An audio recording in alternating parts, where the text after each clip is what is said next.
In the cold city of St. Petersburg lived a quiet government clerk named Akaky Akakievich Bashmachkin.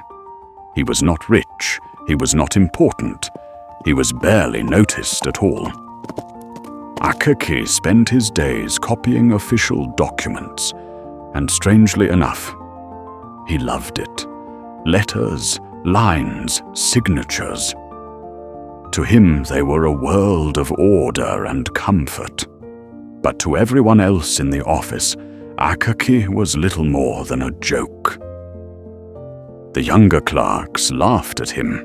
They tossed scraps of paper onto his desk. They mocked his old-fashioned coat. Sometimes they even spoke over his shoulder while he worked. Yet Akaky rarely protested.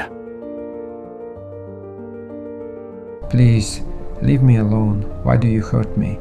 The words were spoken gently, almost as if he were asking a sincere question. But no one listened. Akaky owned an old overcoat.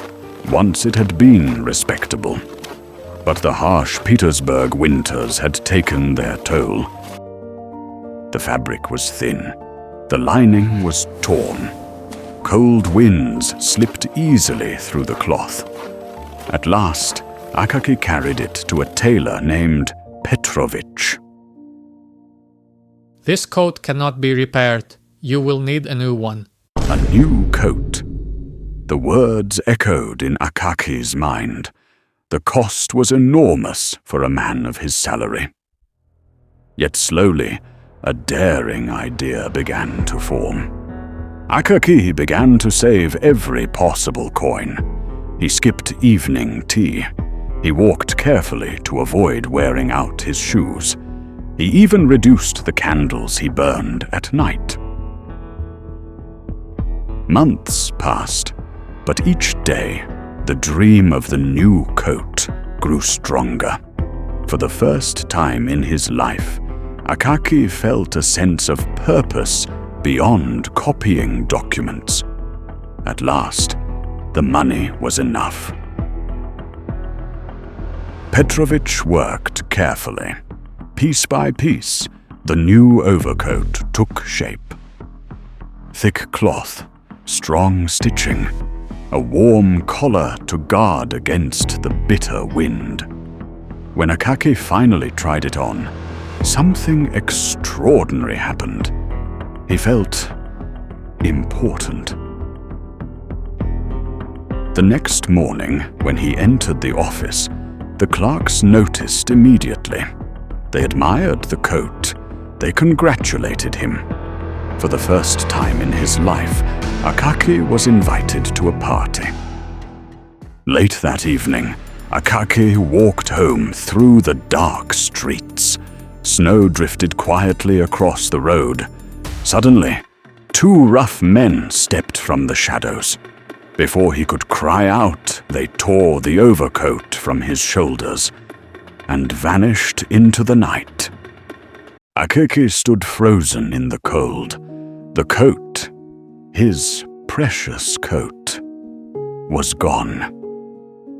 Desperate, Akaky sought help from the authorities. At last he was allowed to speak with an important official, but the official cared more about rank than justice. How dare you approach me directly? Do you know who you are speaking to? The scolding was fierce and humiliating. Akaky left the office trembling. That night, the cold he had endured for years finally overcame him. Within days, he was dead. But the story does not end there. Soon, strange rumors spread through St. Petersburg. People whispered of a ghost wandering the winter streets, a small figure in a clerk's uniform, stopping passers-by, searching for an overcoat.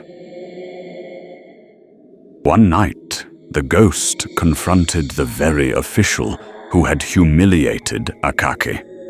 With trembling hands, The ghost seized the man's expensive coat and disappeared into the darkness.